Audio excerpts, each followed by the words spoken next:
Os americanos nos deram 100% do que nós pedimos no ano passado e ainda nos deram coisas que nós não pedimos, como as tarifas e a investigação da seção 301. Tudo o que pedimos. Além da Magnitsky, eles sancionaram, com perda de visto, dezenas de autoridades brasileiras e os seus familiares que continuam sancionados até hoje. Até hoje, pessoas como Alexandre de Moraes e seus familiares, Luiz Roberto Barroso e seus familiares, Edson Fachin, Dias Toffoli, Cristiano Zanin, Flávio Dino, Carmen Lúcia, Gilmar Mendes, Paulo Gonet, José Levi, Benedito Gonçalves, Jorge Bessias, todos esses continuam sancionados, eles e os seus familiares diretos, com perda de visto. Nós tivemos familiar de ministro do STF tendo que sair dos Estados Unidos de tudo que é jeito.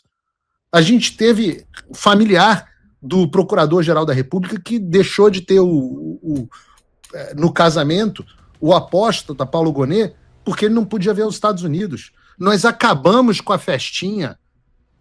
Aliás, inclusive, que vergonha do Lide, que foi fazer o negócio do evento de Harvard, botou o nome lá do Flávio Bolsonaro. Eu peguei, olhei aquele troço, virei pro Flávio e falei, você vai aqui? O Flávio, de jeito nenhum. Eu falei, então vou dar pra imprensa. Tá hoje aí, não tá na nossa pauta não, mas tá hoje aqui que o Flávio Bolsonaro não vai ao evento do Lide, que é babaquice lá do negócio de João Dória. É claro que o Tarcísio vai, claro que o Zema vai, mas são as pessoas... A festinha do sistema em Harvard, esse ano não vai contar com nenhum dos ministros do STF sancionados. Ora, a gente chegou ao ponto do presidente do Supremo Tribunal Federal renunciar ao cargo mais disputado do Brasil e mais poderoso do Brasil, e agora está o Bessias aí desesperado para pegar a vaga do Barroso. Justamente a vaga do Barroso que desistiu. O homem do perdeu o mané, do derrotamos o bolsonarismo, arregou. E nem assim a nossa oposição agiu. A gente criou um conflito entre os principais banqueiros do país que não sabiam o que fazer com a Magnitsky, que se recusaram a comprar a Magnitsky, e isso acabou desaguando na sequência de fatos que levaram ao caso Master. Tudo isso é feito direto das decisões tomadas pelo governo Trump. E o que a nossa oposição tinha que fazer? Se unir em relação ao tema e aprovar uma lei da anistia. Os americanos entregaram tudo. Só que ficou muito claro que não somente a nossa oposição não reagiu, como continuaria não agindo. Isso sem falar nos membros da oposição que criticaram as ações dos Estados Unidos e fizeram acordo com a esquerda para sabotá-las. Tereza Cristina, tem gente cogitando para ser vice do Flávio Bolsonaro. Não será. Tereza Cristina veio dos Estados Unidos sabotar as ações da gente, pô. Então, quando eu falo aqui de pessoas como o Nicolas, ou como a Michelle, como outros tantos, que por ciúmes, por orgulho, por egolatria, pelo desejo de ser protagonista em tudo, não se uniram em torno dessa pauta, mas eu falo também de deputados e senadores frouxos, com medo de perder os seus mandatos, que se recusaram a continuar culpando as mesas diretoras do Congresso Nacional, ocuparam uma vez e aí depois ameaçaram de que eles perdessem os seus mandatos, e eles resolveram, não, a gente não pode ir, porque senão a gente vai acabar punido pelo Comitê de Ética. Meu Deus, eu vou ser punido pelo Comitê de Ética, vou perder meu rico mandatinho. Meu Deus. Pessoas fracas, que têm muito mais apego aos seus mandatos do que a qualquer outra coisa. Mas não é para menos.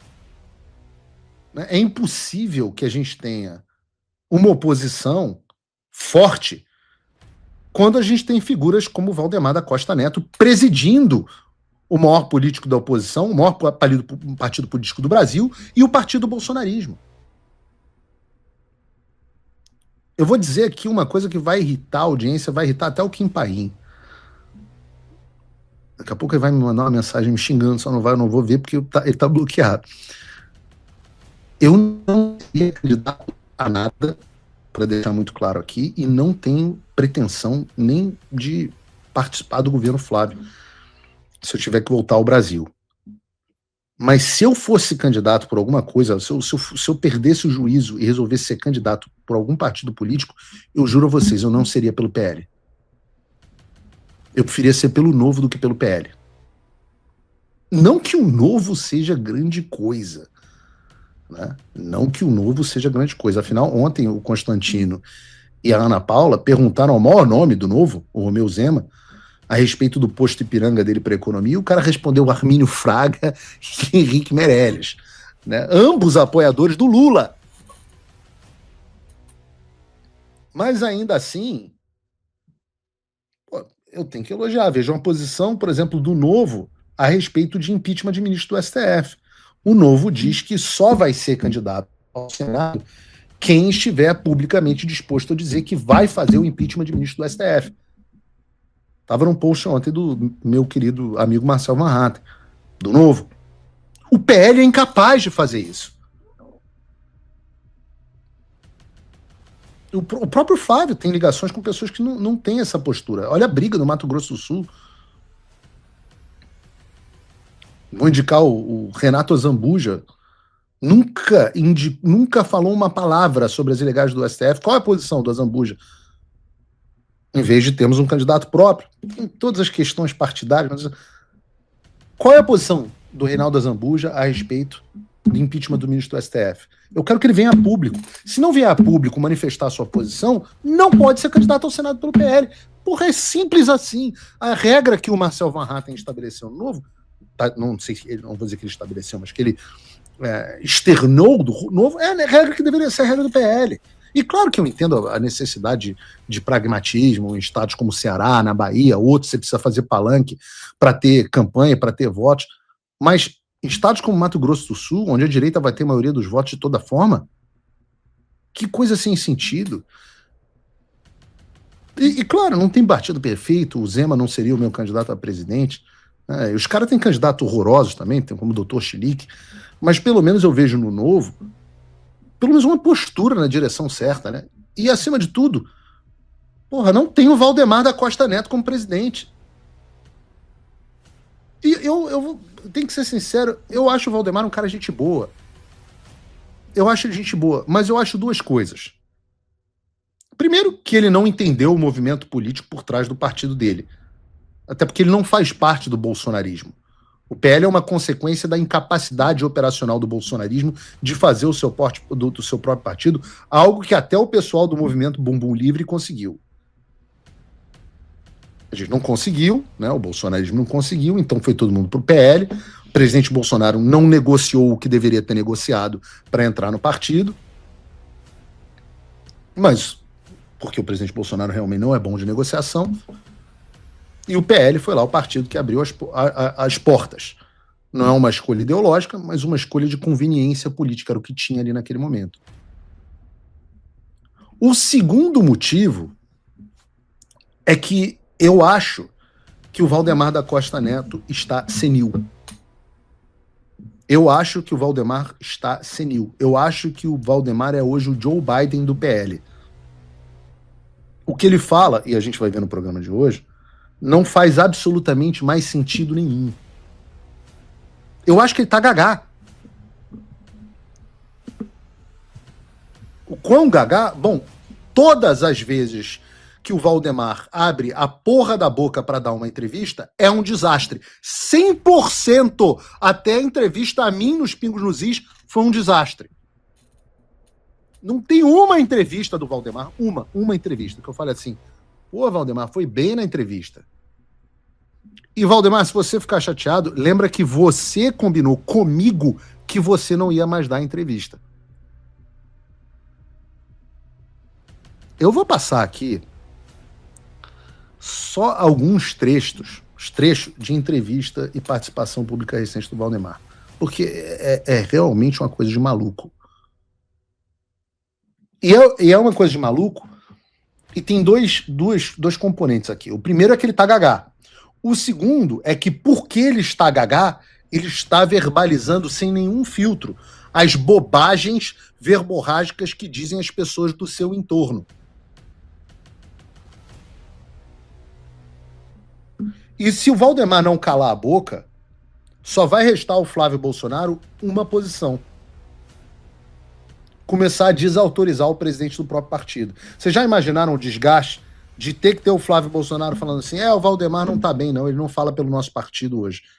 Ele é presidente, ele tá lá presidente, a gente vai ter sempre um papel importante, mas ele não fala hoje pelo partido, não fala pelo nosso movimento político. É isso que vai acabar acontecendo se o Valdemar não calar a boca. Vejam esse vídeo do Metrópolis, porque é uma janela importante sobre o que pensa a liderança e pessoas no entorno do presidente do maior partido político do Brasil. Bota aí pra mim. Um minutinho. O Lula afirmou que deve enviar aí nos próximos dias, né, a indicação para o Senado, mas o Alcolumbre está resistente e só quer pautar depois da eleição. Qual é, na sua avaliação, que deve ser a posição do PL? E como é que o senhor vê o nome do Messias, a indicação do Jorge Messias ao STF? Toda a informação que eu tenho do Jorge Messias são informações... Ele é lógico, é Lula fechado, é PT fechado, mas é um camarada de bem. Quando eu vi que camarada de bem, Zanin, por exemplo, eu achei bom. Ele não vai pôr um camarada no PL lá. Ele tem que pôr um dele. Então ele que escolhe o melhor. Eu acho que o Messias está entre esses os melhores que ele tem.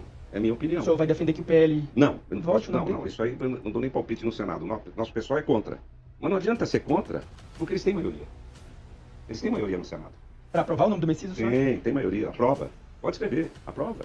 O nome do Messias, eles não têm o que falar do Messias. Filha da puta. Que filha da puta, cara. Eu fico imaginando o que o coitado do Rogério Marinho não tem que lidar com um troço desse. Como é que você não tem nada, Valdemar, a dizer contra um homem que era um dos nomes fortes do governo Dilma, que, enquanto advogado-geral da União, empreendeu o maior esforço de censura contra empresas de tecnologia, que disse que havia uma ameaça golpista no governo Bolsonaro? O seu Bolsonaro, Valdemar. Quer dizer que não tem nada a ser dito sobre o Messias? É a mesma coisa que dizer que não tem nada a ser dito sobre o Lula. É absolutamente impressionante ver o presidente do partido, do Bolsonaro, falando um negócio desse. E ainda dizendo que não adianta ser contra a nomeação do Messias. Como que não adianta? O Alcolumbre já deu todos os sinais de que ele quer barrar a nomeação. Ele está segurando essa pauta até hoje. O lógico que tem espaço para rejeitar o Messias como ministro do STF. E o que tinha? Qual era a promessa no Senado?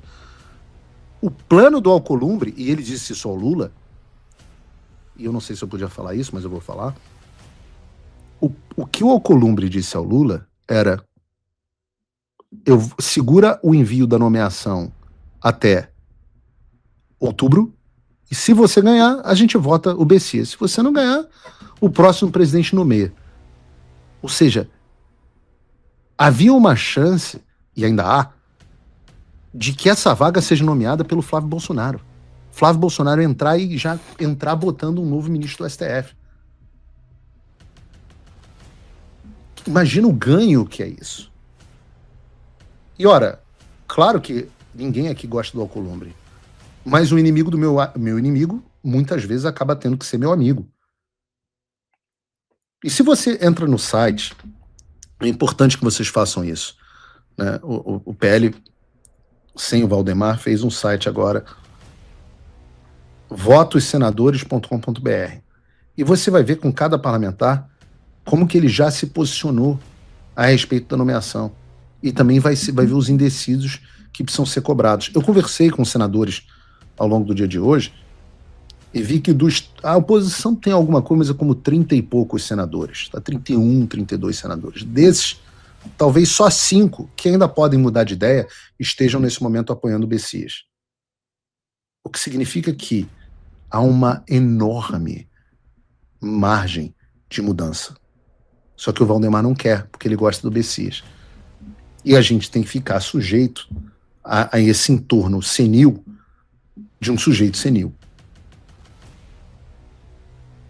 Mas não é só isso. O país está pegando fogo, só se fala de caso Master, né? E o que se espera é que uma oposição esteja desesperada para seguir adiante com o impeachment do ministro do STF. Mas não Valdemar da Costa Neto. O que pensa Valdemar da Costa Neto sobre impeachment de ministro do STF? Coloca aí pra gente.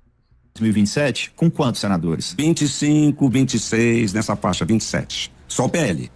E como que assim, o que a gente tem percebido nos estados é que a campanha tem centrado muito na questão do Supremo Tribunal Federal. Como que o senhor vê os candidatos falando abertamente em impeachment de ministros do Supremo Tribunal Federal? E como que o senhor vê isso motivando o voto de eleitores? Eu vejo que esse assunto diminuiu muito. Não vejo essa preocupação tão grande, não. A preocupação é estabelecer critérios para que cada um respeite sua área. O Poder Judiciário fique lá, o Poder Executivo aqui. O que nós não podemos é ter interferência de um poder no outro.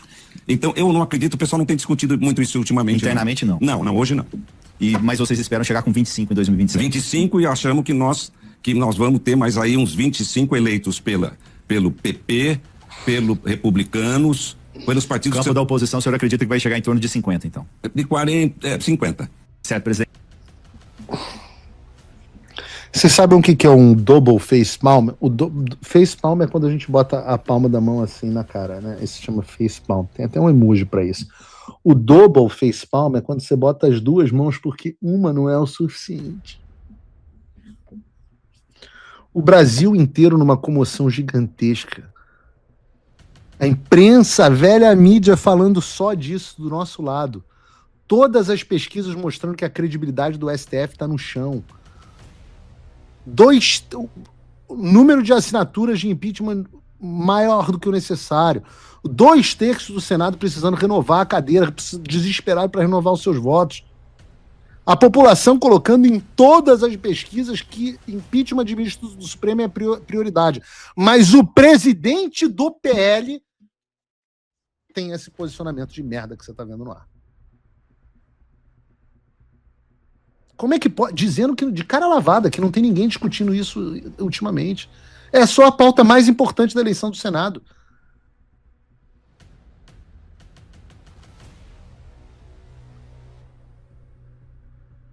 Mas vamos para um terceiro trecho do Valdemar, que também não dá para deixar de passar. O presidente Bolsonaro Valdemar teria estava sido reeleito se tivesse apoiado. Valdemar estava num evento do LIDE, esse mesmo grupo que vai fazer esse evento que o Flávio Bolsonaro falou, no fucking way, que eu não vou de jeito nenhum. Não sei o que estava fazendo lá, mas estava ao lado. Eu mostrei duas entrevistas diferentes, tá? Só para você não achar que é a mesma entrevista. Uma delas é o Igor Gadelha. O que faz o Valdemar querer ir no cara que é o maior intrigueiro? Coluna do Igor Gadelha é só intriga. Só fofoca de intriga. Igor Gadelha vive de ficar fazendo futriquinha entre um e outro. É talvez o maior futriqueiro de Brasília. Aí vai o Valdemar dar munição pro cara. A segunda entrevista nem sei onde é, mas é a terceira. Agora o terceiro trecho que a gente separou, e eu podia passar o dia aqui passando merda do Valdemar. Mas é o Valdemar falando do Dória. No evento do Dória. Vamos lá. O presidente Bolsonaro teria sido reeleito se tivesse apoiado a vacina e tivesse apoiado uma conduta correta na saúde pública no Brasil. Foi um erro. Valdemar, é verdade. Foi um erro. É verdade. Mas nós não estamos aqui para julgar o passado, nós estamos aqui para olhar o futuro e principalmente um futuro melhor para o Brasil, sem ressentimentos. Qualquer posição política que trabalhe com ressentimento está no campo errado. Então tá o coitado do Bolsonaro preso por um monte de crime que não cometeu, sofrendo tortura, humilhação, e o Valdemar vai lá no evento do João Dória, um dos maiores sabotadores do governo brasileiro, né, onde o Dória queima o Bolsonaro dizendo que ele não apoiou a vacinação na pandemia. E o que faz o Valdemar? Ele resposta assim, ô governador, ô João, deixa eu te falar, o Brasil foi um dos países que mais vacinou no mundo.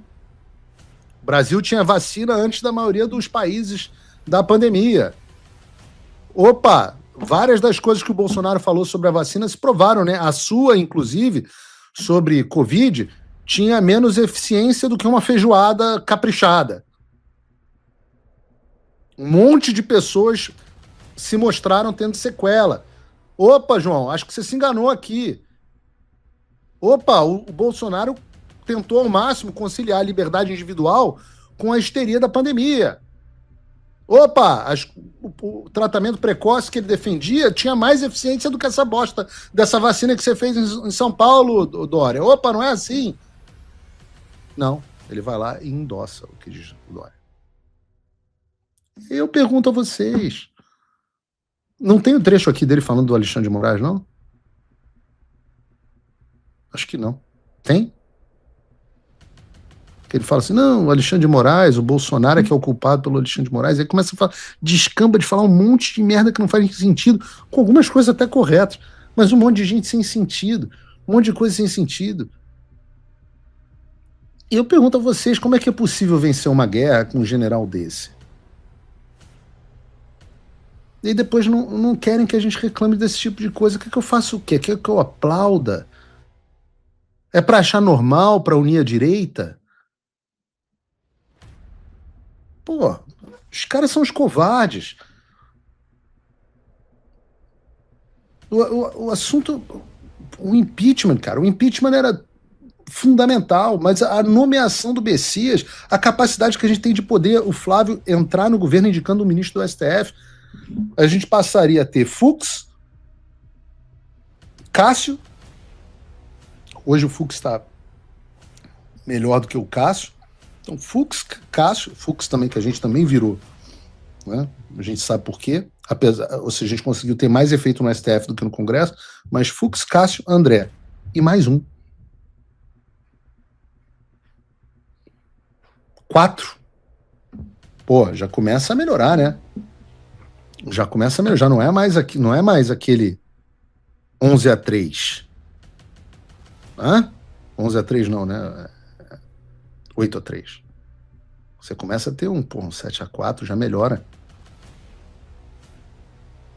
Eu falo, mas o Alcolumbre não vai pautar um impeachment.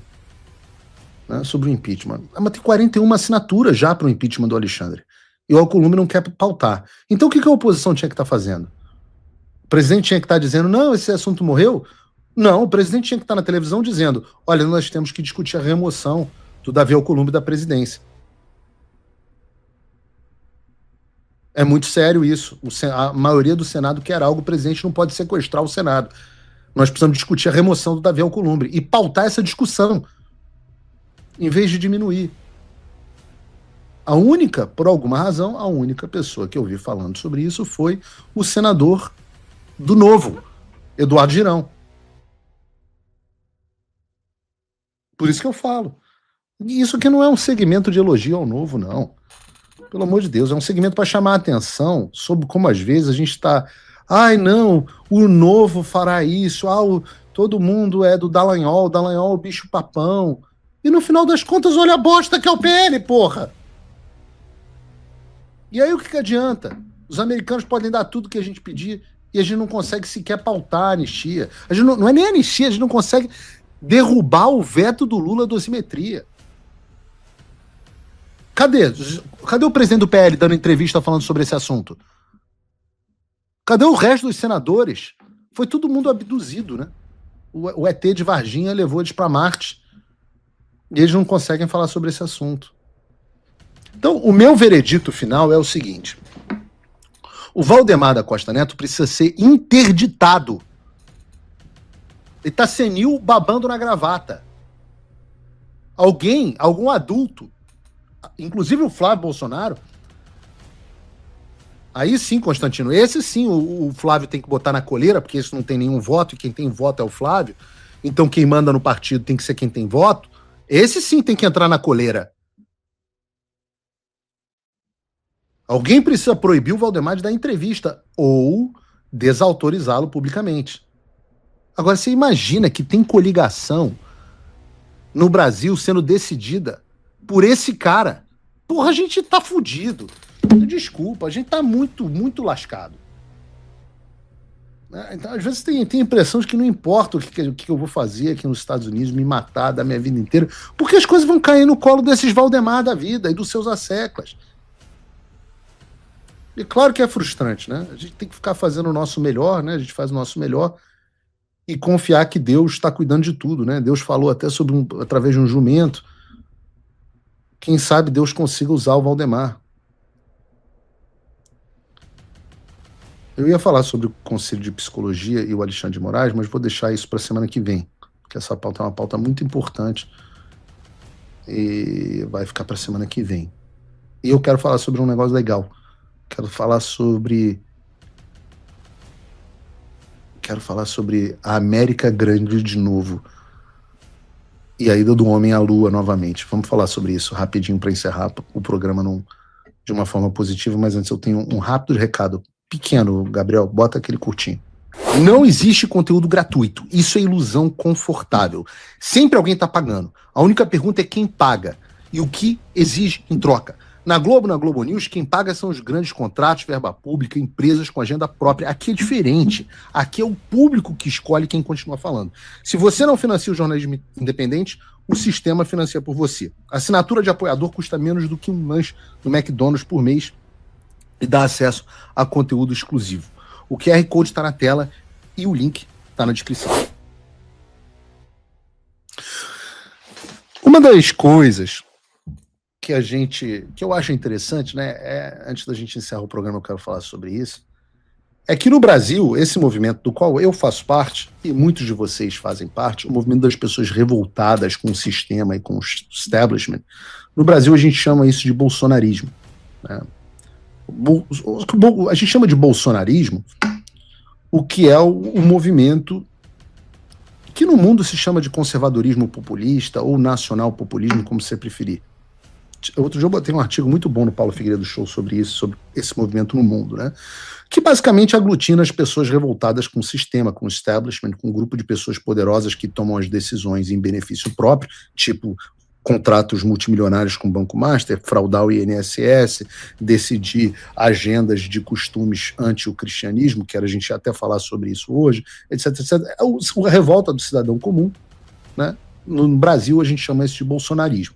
Nos Estados Unidos não é chamado de trumpismo. Eu vejo muita imprensa falar, não, porque o trumpismo não se usa muito essa expressão aqui nos Estados Unidos, né? O movimento é menos personalista aqui no nome, porque ele é chamado de MAGA, né? Que é aquele slogan que tinha no boné do Donald Trump, que é o Make America Great Again.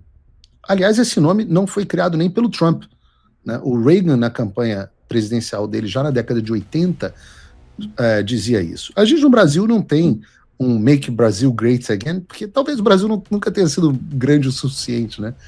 Acho que se tiver um movimento para fazer o Brasil grande de novo, talvez tivesse que ser um movimento monarquista, porque com essa república a única coisa grande é o número de constituições que a gente teve, 6 constituições. Então os Estados Unidos, para comparação, tem a mesma constituição desde 1787. O Brasil foi ali mais ou menos grande de novo nos regimes militares, mas foi um soluço. Então, mas a América já foi grande sim. E quando você fala isso, óbvio que muita coisa vem à mente da gente. Vem a capacidade dos Estados Unidos de, produzirem grandes projetos que maravilhavam o mundo, né? A sua capacidade econômica, a sua capacidade de inovação, a sua capacidade cultural, a sua capacidade industrial, a sua capacidade militar, né? E o Trump prometeu resgatar isso. E a gente está voltando a nos impressionar com a grandiosidade dos Estados Unidos. Só para dar exemplo, né? Você pega momentos em que os Estados Unidos foram escorraçados do Afeganistão, por exemplo, do governo Biden, expulsos do governo Biden, os Estados Unidos humilhados em todos os acordos internacionais.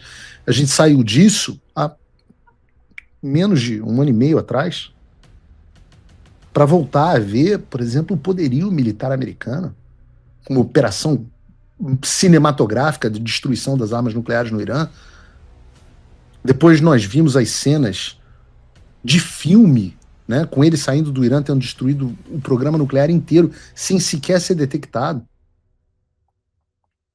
O mundo ficou maravilhado com esse poderio. Depois a gente viu um ditador dentro de uma fortaleza com centenas de homens fazendo a sua proteção, quiçá milhares, sendo levado na calada da noite com armas super avançadas, armas sônicas, coisa que a gente nem sabia que existia, sem uma baixa americana. O cara foi lá, pum, ficou de filme. Agora a gente está vendo essa operação Epic Fury, a segunda fase no Irã, com os Estados Unidos destruíram toda a marinha do Irã, toda a capacidade militar do país, decapitaram mais de 40 cabeças do regime, E a gente está vendo a quantidade de novos anúncios de indústrias, de empreendimentos nos Estados Unidos, etc. A gente está vendo isso de novo. Mas nada simboliza... Eu fiz um curso, né? O fim da América e do mundo como conhecemos. Eu deveria fazer um curso de novo, a volta da América, né? The Great Comeback, como eles chamam aqui. E eu acho que nada simboliza tanto esse retorno à grandeza, nada simboliza a grandeza americana, o ápice do excepcionalismo americano, quanto a ida do homem à Lua. Né? Eu moro aqui a 1 hora do Kennedy Space Center, que é onde foi lançado ontem o Artemis 2, a gente vai falar sobre isso, e você fica maravilhado. Você pode ser um esquerdista fanático que odeia os Yankees imperialistas, mas você passar uma tarde no Kennedy Space Center, você vai sair de lá com a certeza de que os Estados Unidos são incomparáveis. E graças aos Estados Unidos, por meio dos Estados Unidos, o homem foi à Lua. Nós fomos à Lua, ao contrário do que acreditam algumas pessoas. Monarca, eu acho que não acredito que o homem foi à Lua.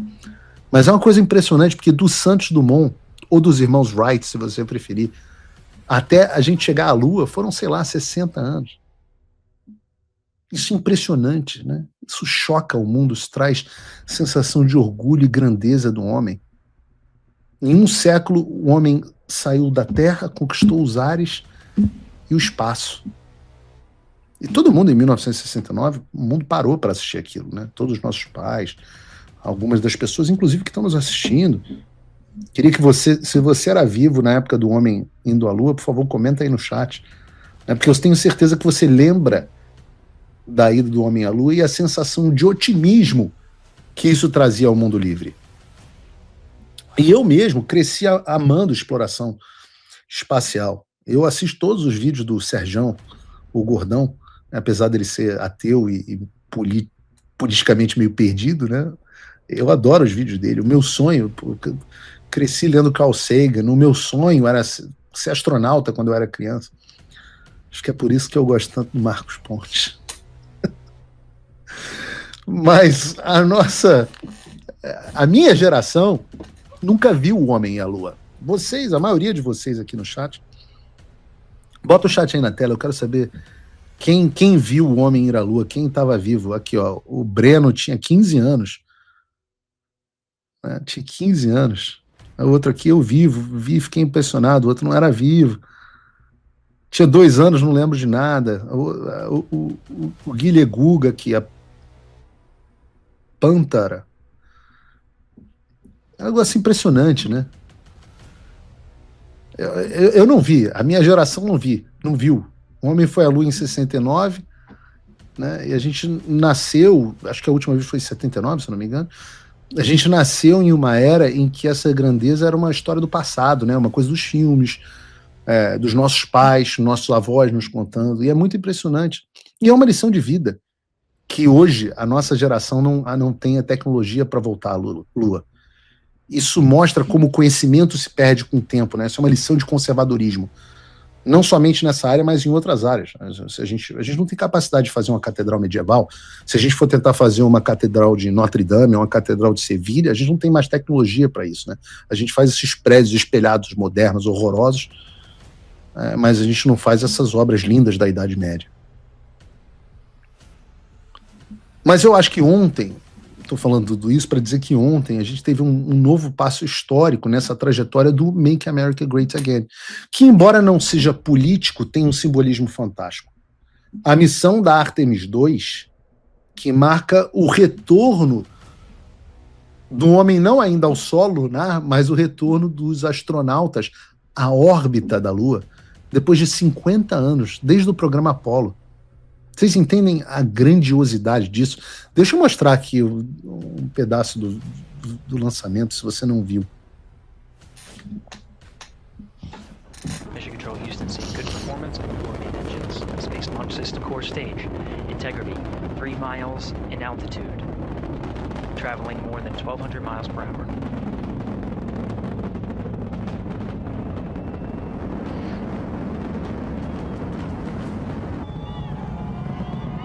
Absolutamente espetacular. Cara, olha o que a gente consegue fazer, cara. Mission elapsed time, passing 1 minute, approaching max Q. Deixa rodando aí no fundo, sem som, por favor, para mim, Gabriel. É o primeiro voo tripulado do programa Artemis, né, que tem como objetivo levar o homem de volta à órbita da Lua e, no futuro, até Marte. O Artemis 2 prepara o caminho para o Artemis 3, que deve pousar pela segunda era, não a segunda vez, mas a segunda era da história da humanidade. Depois de 50 anos, deve levar astronautas à Lua. Além de botar os fundamentos do plano de criar uma base lunar que vai servir como o primeiro passo real para a gente ir a Marte. Então, pela primeira vez na nossa geração, a gente está vendo aí, o homem vai sair da órbita da Terra, né? Eu gostava muito do programa dos ônibus espaciais, mas a gente nunca viu o homem sair da órbita da Terra, e isso é espetacular, é muito significativo. E possibilitado pela América, pela capacidade da América, né? Homens como Elon Musk. Isso diz tudo para mim sobre o Make America Great Again. Elon Musk nasceu na África do Sul, mas é americano, prosperou aqui, mudando a história da tecnologia, mostrando todo o potencial criativo dos Estados Unidos. E no final das contas é isso. O que é a América? É um país explorador, é o país que descobre, que explora, que cria. Né? Cruzaram a maior fronteira da história da humanidade, que é o espaço, conquistaram todo o seu território. E olha que imagens absolutamente espetaculares. Porque explorar o espaço nos dá a possibilidade de algo que ninguém teve, que é explorar o infinito da criação de Deus. Então, depois de uma semana difícil, de notícias difíceis, etc., eu quero tirar eu quero terminar o programa, terminar a semana com uma mensagem de otimismo. A mensagem de que Deus abençoe os astronautas do Artemis 2 e que Deus abençoe a América e também o Brasil.